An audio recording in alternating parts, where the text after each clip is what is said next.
it's definitely one of the most crucial weekends in the championship so far. John, first of all, we're going to have a look at the senior hurling. You're going to take us on with Group 1. Yes, Stevie, as you said, there's a crucial weekend here in the hurling championship right across the 3 grades in Tipperary there, with all matches, all group games, taking place simultaneously right across the weekend beginning tomorrow night. But I suppose if we look at Group 1 there in the Senior Hurling Championship there, Tommyvar up against Killerwan McDonagh. That's at 3:45 in Nina on Saturday. As going into this game there, none of the 4 teams in that group are guaranteed a place in the knockout. Killerwan have won their opening 2 games there over Borrisoleigh and Drummond and they have a +5 scoring difference going into that game there. But Tommyvar defeated Drum in round 2, but went down to Boris. So it's going to be a hugely important game especially for Tommyvar. Tommyvar need to get a win in this, Stevie. Like Killerwan, a win from will put them on 6 points, top the group, and that's what they're hoping for. And I suppose they find themselves in a totally different position than what they were at the same stage last year. They were heading into Group 3 last year, having gone through a bad phase there, and they ended up not qualifying, and they were county champions at the time, but came through the North Championship, not great, but then hit the ground running there in the Danbreen. And I think myself that they'll definitely they've improved. Now, they haven't used too many players either. That's an interesting thing about it. I think over the 2 games they've only used 17 or 18 players. Do you find that strange? No, it's just that they seem to be settled. Put it that way. Now, I know they have a couple of injuries, but they seem to be settled in what they have. Now, they got over. I think the last day was by a point. They got over. But they're winning those matches, and they're in a good place. Like, you know what I mean. But Tommyvar would love to get back into it there. A lot of depending again on young McCarthy there from his free take, and he has got a lot of scores in the 2 games so far for Tommyvar. Look, it's a hard one to call there, but I think the way things are going there and the way Killerwan are shaping up, I'd a sort of fancy Killerwan in that one, Stevie. And that brings us on then to the other game in Group 1 there, 3:45 in Holy Cross. As I said, also on Saturday, the same time. Borrisoleigh there, who have won 1 game against Drummond, who are propping up the table there after 2 games, and are in, a danger of being down in relegation zone. They need to. Drummond have to win on Saturday, or else they're in relegation. That's the bottom line as far as Drum are concerned. And depending how the other games go, then Borrisoleigh are not out of the woodwork yet, because a win for Drummond and a win for Tommyvar over Killerwan would put Borrisoleigh in the relegation. So that's how important this group of death is. How will it go? I have a feeling Borrisoleigh, they just might get over it now against their neighbours here and condemn Drummond to relegation. But look at these 2 games is very, very hard to call. It could go anyways. It's certainly good, and again, you said there about the battle of the neighbours, Drummond and Borrisoleigh. Listen, there's a bony borderline. It could be going across the field, it could be going across the road. Will it be going across the GA pitch at the weekend? Well, we never know. Will we move on then to Michael, and we're going to have a look, Michael, at Group 2. Yeah, Stevie, this one is probably a bit more straightforward than John's group. These games are on Sunday at 3:45 in Templemore. Thurles Sarsfields and Roscrea play against each other. This game, Thurles have the group topped regardless of the result, and Roscrea are bottom of the group and in relegation. So I suppose focus for both teams won't be huge on this one. Thurles obviously will want to keep up the winning ways. Two good wins so far and straight into a quarter final. They'll be happy enough with that. Roscrea maybe will be looking for a performance before they head into the relegation battle. The second game then, it's all to play for Mycarkey versus Mullinahone. Both teams have lost to Thurles. Both teams have beaten Roscrea, so the winner of this one will be second in the group, or a draw will do Mycarkey on the score difference. A real tight one. Mycarkey, very good mid campaign, getting to the final. A serious opening round victory over Roscrea, put up a huge score, 325, and had early scores on the board. Mullinahone, they were decent against Thurles, and then had a good 3-point win over Roscrea the last day, 126 to 220. So this one is a tight one to call. I suppose it's like the old dog and the new pup. Owen Kelly is in goals for Mullinahone, and he dictates a lot of stuff that goes on out the field from the goals. And Reece Shelley, the tip sub-keeper, I suppose, and the first choice keeper last year, is a huge player for Mike Harkey, and a lot can depend on his long puck out and his free taking. He makes a lot of stuff happen for Mike Harkey. Conor Whelan and Mikey O'Shea haven't played for Mullinahone yet. There's talks that they're available for this weekend, so that would be a huge addition to them for this game. But just based, I suppose, on the division and the first two rounds, you'd have a fancy for Mike Harkey, but I'd never rule out Mullinahone either. Very interesting. John, we're going to move on to Group 3. Yeah, Stevie, that's a group there. I suppose the only thing going into this group on the weekend is that Lara are heading down the relegation route this year after 1 year up. First game up there would be Lockmore and Nina. That's at 4 p.m. in Borrisoleigh on Sunday. Lockmore seem to be the informed team of the championship so far. No surprise? No surprise there, but they came out there, got their mid-title there. A convincing win over McCarthy in the final 10 minutes of that game, but they pushed on then to the championship there, and they defeated what Lara was it in the opening round there. Was it opening round? It was. Lockmore beat Lara, yeah, in the opening round, and I suppose a lot of people maybe thought Lara might, have a chance against them, but realistically they were up against it and they had no chance in it, and they pushed on then there the last day then, and they find themselves now, like I know they have the ideal situation there, that if something slipped up and I'm in the group there, that they had a preliminary quarter final, but I don't think they'll be going down that route this year. So they're taking on Nina, and Nina, Holy Cross beat Nina in round 1 there. I think it was about 5 points there. Jake Morris is the main scorer for Nina, but I think he got 3-5 the last day against 4-5 against Lara, and he's going into that game in tip-top form. Young Connolly there is back, and he showed great form the last day for Lockmore. He was injured there, was it 2 years ago there, and he's getting back to his own again now, and of course we have the McGraths now. Liam Tracy is out. He got an injury there in the first round of the football there, and it looks that he'll be out for a while of that. But look, they have all the McGraths as well. But look, I think Lockmore will push on there in that one, Stevie, there on Sunday. And that brings us into the Holy Cross and Lara. That's on that Templederry on Sunday at 4 o'clock. Holy Cross got a good start. They should be heavy favourites in this. They have to be, of course, they have. But they got a good start there over Nina in round 1. But they came unstuck against Lockmore there, I suppose. The seasoned campaigners in Lockmore there, they were too cute for Holy Cross last day out. But look at Holy Cross have a youngish team, young forwards there, and they're definitely going to be fierce firm favourites against Lara, and I can only see one winner here, Holy Cross. So that will be interesting, because a win for Lockmore over Nina and Holy Cross for over Lara, which I think is going to happen. We'll see Holy Cross advancing, in second place and that would be a big plus for Holy Cross in a group like this. Michael, Group 4. Yeah, Stevie, an interesting one, this one. Both games on at 1 o'clock on Sunday. In Dalla, Killadangan up against JK Brackens. The Brackens, real form team at the moment. 2 wins from 2. Put up some very big scores. 6-26 against Templederry in round 1. 2-26 against Clonoulty the last day. In a, I suppose, maybe a touch of a surprise victory, considering high scoring. Yeah, considering how well Clonoulty had played in round 1 against Killadangan. I suppose they'll be very disappointed with the way that game turned out.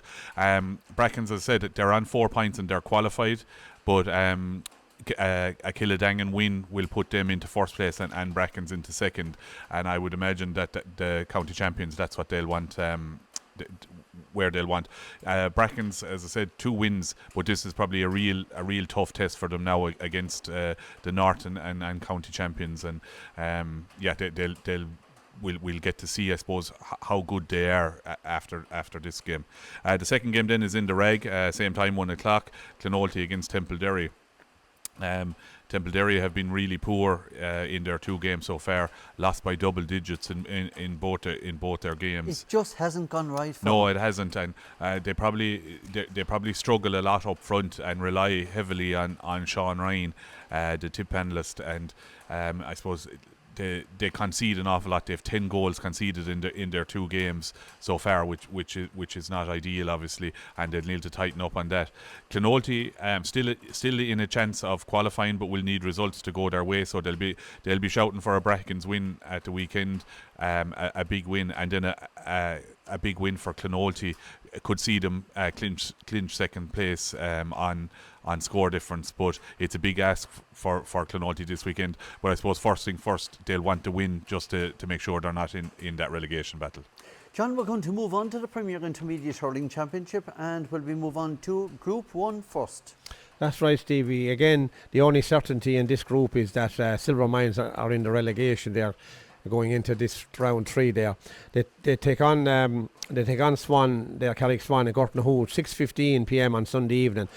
The Swan there had a great start to this campaign. Now, they started off but they won the South senior title there back about 6 weeks ago, and they followed up with a great win in Littleton there, round 1 against Upperchurch, a game I saw myself, and a lot of people thought going into it, and including myself, I must add, that Upperchurch were the favourites going into that, and probably in a lot of people's mind favourites there to go a long ways in this championship. But they certainly came up against the Swan in round 1 there, and it was no fluke. And then the Swan followed up the last day there, and over Ballina, 318 to 119 in Cashel there, a game that I was lucky enough to see. A very lethal forward division there. Callum Lanigan at centre forward taking the frees there, but they have Aidan Waters and Aaron Dunn there also in the full forward line, coming up with scores, especially the last day. And Danny O'Halloran coming on there and on both occasions there around the 3/4 mark there, and chipping in with his scores as well. So they're there on merit, and I think they're going to top the group, and they won't have to rely on the preliminary quarter final there. And I think that they're good enough to do it anyway on one of the Sunday in Gortnahoe. The other game then is Upperchurch and Ballina. That's in Tumivara, same time, 6:15 on Sunday. The Church, as I said, they were favourites, and are favourites still, I think, to go a long ways in it against Ballina. They need to beat Ballina on Sunday. Other than that, they'll have to go through the preliminary quarter final. They are good enough to do it. They have regrouped after that first round defeat to the Swan, and I think that they will be good enough to have the guys that can do it. The Shanahans there, Gavin Ryan. I think the last day he scored 5 or 6 points there from centre back there, 4 of them from frees, long range frees there. So he's young Phelan there as well. He got a goal against the Swan that day. Like he's a nice hurler to have with you there as well. But I think overall, I think the Church are good enough to finish in second spot there, Stevie. Yeah, interesting thoughts. Michael, why not continue? Same competition, Group 2. Yeah, Stevie, this is probably the group that's going to have everyone talking. I think on the weekend it has the 2 West teams, Rogue and Cashel, and 2 mid teams, Gortnahoe and Mine. So the first both games are on at 1 o'clock on Saturday. Littleton for Gortnahoe and Mine. Mine, they lost out to Rogue in round 1, and they lost out to Cashel in round 2. Cashel had a good 3-19 to 19 victory against them. So now Mine are by no means out of it, but will need results to go their way. But I'm not sure that they're playing well enough to get over a Gortnahoe team who have found some form here in the championship. So I suppose I would be expecting Gortnahoe to get the win here, and then that throws up all sorts of permutations in the other game. So Erogue and Cashel, then that's on at 1 p.m. in Clonoulty. I think this is the 6th time this year that they're playing each other, between County League, Crossco Cup. The 5th time, twice in the West Championship and again now in the County Championship. And don't be surprised, Michael, if this is going to be a game that's we've often described it as the mother of all battles. Well, it is now. Cashel do have, I suppose, the prelim in their back pocket, but won't want to use it. But the score difference is so tight in this one, Stevie, that a 1-point win for Cashel here will have them scratching their heads inside in Thurles, because all 3 teams would then be on, I would say, 0 score difference, and it'll come down to scores for, etc. And anybody knows what way that's going to work out at this stage. Erogue have since their opening round West Championship loss to Sean Tracy's have been very settled and played some very, very good hurling. Had a good win against Cashel in the round robin. Put them to the pin of their collar in the West Championship, and were very unlucky not to come out of it with something, and then have had 2 good wins in the County Championship so far. Dara Kelly has been excellent for them. It looks like a real find this year, scoring heavily, can take over the frees from Aidan Griffin as the game goes on. And then they're very settled. Their scoring is spread. You know, it's 2 points and 3 points. Nobody's lighting it up, but everybody is contributing with 2 or 3 points. Cashel, on the other hand, probably rely a lot on Devon Ryan's frees. He's in the top 5 scorers, I think, in the championship. But I think they're potentially down 1 or 2 players for this weekend. I believe there's a wedding in Cashel that might take 1 or 2 players from them. So it'll be a real interesting game. I'm not going to call it because I just can't. It's been so close over the last couple of games. But I wouldn't be surprised if there is a 1-point victory in it and it comes down to that score difference, Stevie. Well, as I said, both of them, it's going to be a crucial game for them. John, we're moving on to 3. Yeah, Group 3, Sarsfields against Clonakilty. That's 2 p.m. in Holy Cross on Saturday. Sarsfields, have set the pace in this group. They brought their form of last year, where they were defeated by Lara there in a replay in the county final. They brought it through this year there. They were defeated in the mid-final there by Upperchurch. They are back about 6 weeks ago there. But, they came out then, and they are as I said, top of the group there. Clonakilty, on the other hand, they lost out to Sarsfield or to Borlahan in round 1 there. A couple of early goals from Borlahan set the pace in that game, and which Clonakilty never recovered.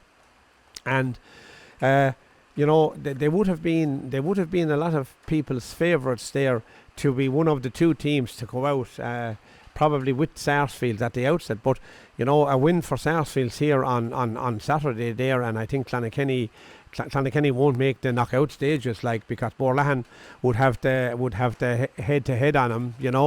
The other game is they're probably Clonakilty are depending an awful lot on Keane on the wire for scores there, and that's 116 the last day. That's a huge amount there, and I think Sarsfields have paid Burke back as well this year. And he's a big addition there at that level there to add to what they already had there. And that brings us there to the other game on Saturday, 2 p.m. in Kappa White, Newport against Borlahan. As I said, Borlahan got that. Well, it was probably a surprise victory to some people over Clonakilty in round 1, because they are the intermediate champions from last year. People thought they would probably find it tough. They're going tough this year at that. But look at. They went out to the Sarsfields in that mid-semi-final there a few weeks back there, admittedly by a small margin. Came out against Clonakilty, and they went down to Sarsfield the last day. But look at, they are up against Newport, and I think they'll get over Newport, because Newport are struggling, and I think they're still depending on young Fly to get the bulk of their scores there.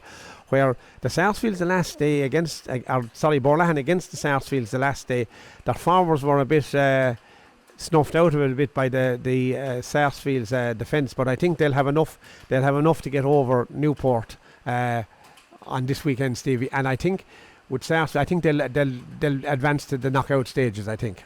Group 4, Michael.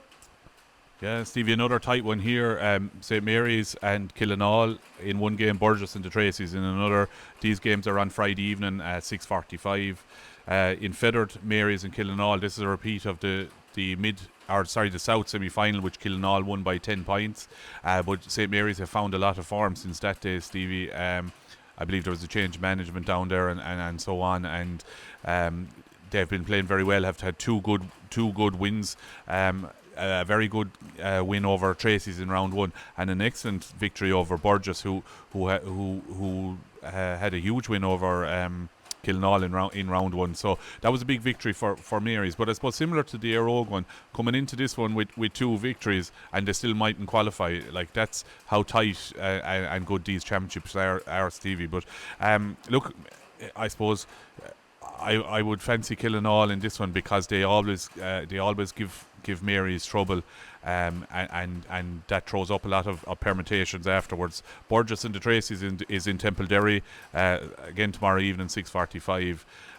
Tracy's just haven't been going well, Stevie.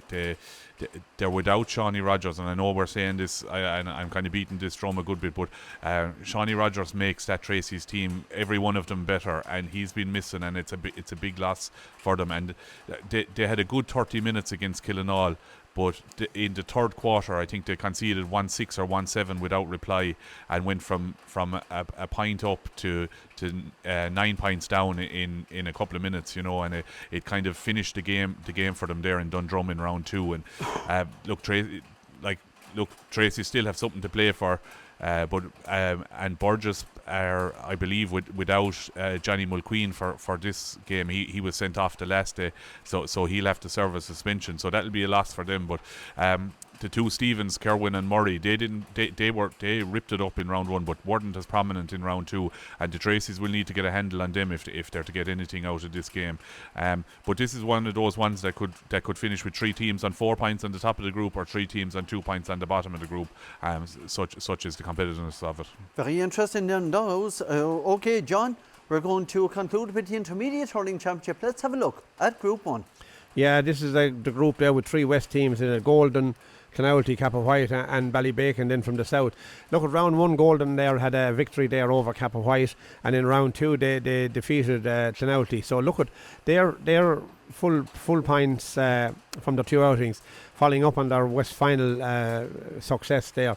They take on Ballybacon Grange. Ballybacon defeated Capawhite the last day out there, but I think Golden will be good enough. Jack Leamy is in top form there with him this year, and I think Golden will be good enough to top the group there on 6 points there, and that, you know, throws up another scenario then, because Clonoulty take on Capawhite. Sorry, that Golden Ballybacon match is at 6 p.m. in Banch on Saturday, and then we have Clonoulty and Capawhite 6 p.m. on Dundrum. Also to say, is that Saturday or Sunday, Mike? Saturday, both of them on Saturday, yeah.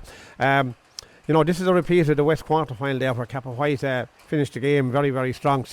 At the final 6 points to win by 6 there, but came unstuck there the last day against Ballybacon. A very interesting game there. Now, a win for Kappa there will put, combined with a Golden victory over Ballybacon, will leave Ballybacon, Capawhite and Clonoulty on 2 points there. It will be down then to the mini group there. Score difference will separate them, and I think that's the way it is going to happen, in my opinion, there, because I fancy Capawhite there to recover there from the last day and you know, get over Clonoulty there by the narrowest of margins. John, I think there's a bit of gamesmanship there. We'll move on, Michael, to Group 2. Yeah, Stevie, Group 2 there. So yeah, there's only one game actually going ahead in this group, Stevie. So this is why is that, Michael? 6:45.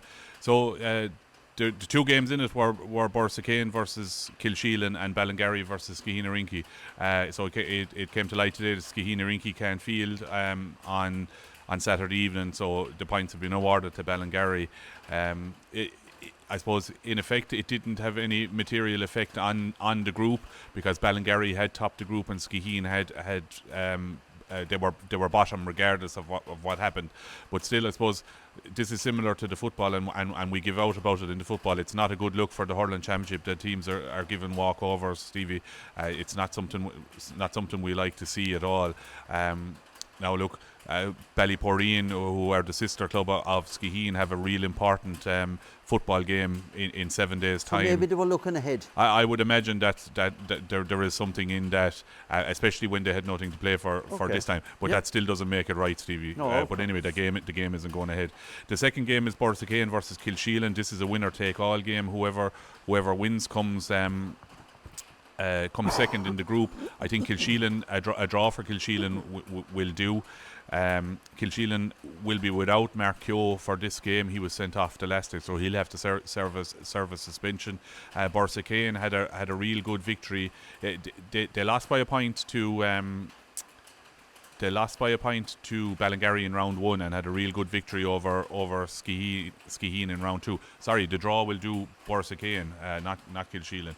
Borrisokane won very handy. It was a game that was on here in Capawhite, 126 to 411. I suppose the concession of 4 goals is something that they will look at. 2 of them were from 21-yard frees. Kilsheelan had a 3-point victory over Skiheen in round 1 and then lost out by a point to Ballingarry in round 2. So, look, this is one that's very, very hard to call. As I said, Keogh is a huge loss to Kilsheelan now, and Borrisokane have Oisin Larkin in serious form. He got 13 points the last day. So I would have maybe a leaning towards Borrisokane, but at the same time, Kilsheelan are a real good side. John, Group 3. Yes, Stevie, Group 3 there. This is Arravale Rovers, Drummond-Inch, Portroe and Shannon Rovers. First one up there is Arravale Rovers and Drummond-Inch, 2 p.m. in Drumban on Sunday. Drum, they went down to, they drew with Portroe in round 1 there, in a high scoring game there, but they were defeated the last day out by Shannon Rovers. Arravale, on the other hand, were defeated by Shannon Rovers in a tight game, a tight high-scoring game, 23 points to 21 points. And then they went down to Portroe, 128 to 119. Look at Arravale have no win so far, so they have to win. And a win here will put Drum into relegation. Now, the loser here, while a draw will be good enough to keep Drum out of it. So the loser here is into relegation. It's more like a relegation battle. It is, of course, yes. And I suppose Arravale won't like it, because Arravale were in relegation, I think, last year as well. They got out of it, although were threatened with it anyway. And the second game is Portroe. They're up against Shannon Rovers. They're Shannon Rovers on 4 points, Portroe on 3. Nina, they're at 2 o'clock on Sunday also. Shannon Rovers made a remarkable recovery in this county championship, because they got an awful walloping from Moneygall in, I think, the semi-final of the North Championship. A really, really big walloping. Now, we know Moneygall are a good side, but I don't think they were that did not, I suppose the scoreline didn't do justice to what Shannon Rovers have done since that, But look, they're up against Portroe here. I fancy Portroe to come out on top on this one there, and Shannon Rovers to finish in second place, because they have John Sheedy there in real scoring form, but He's they in a rich vein of form now at the moment. also have, I'm led to believe, AJ Willis back for his first outing, I think in He played last day. he played last day, yeah. And that's a big bonus for Portroe going into this game. So I fancy Portroe to get over the line there and top that group, Stevie. In conclusion, Michael, we're going to Group 4. Yeah, Stevie, these games again, Friday evening games that start the weekend. So in the reg, Moneygall against Upper Church's second team. Again, a game that doesn't affect the placings in the league. Moneygall have already topped the group, and Upper Church are bottom regardless of the result here. I still would fancy Moneygall. They're in flying form at the moment. Sean Kennelly is scoring at will from play. And the Fogartys, Joe was back to last day, 1-7 or 8, and his brother Paddy got 2-2 or 2-3. So they're in good form. Moneygall. The second game then is Kickham's versus Davins. Similar to the last game I spoke about, it's a winner takes all. A win for Kickham's and their second, a win for Davins and their second. This very same scenario happened 12 months ago at this very same round, and Kickham's came out on top 4-16 to 110. I think Davins, while they played well against Moneygall the first day, lost by 10 points. They were very poor against Upper Church the last day. they only had a goal scored in the first half of the game, and were 2-7 to a goal behind, but had a storming second half, and came back to win 3-10 to 3-9. But you, if they were to get anything out of the Keekham's game, you would have been expected that they would have played an awful lot better against Upperchurch. So I think Keekham's will get the nod in this one, Stevie. Very interesting thoughts from Michael McCarthy and John O'Shea. All we can say is a big thank you, gentlemen, and we'll talk to you again very soon from the wonderful facilities of Cappawhite GA Club.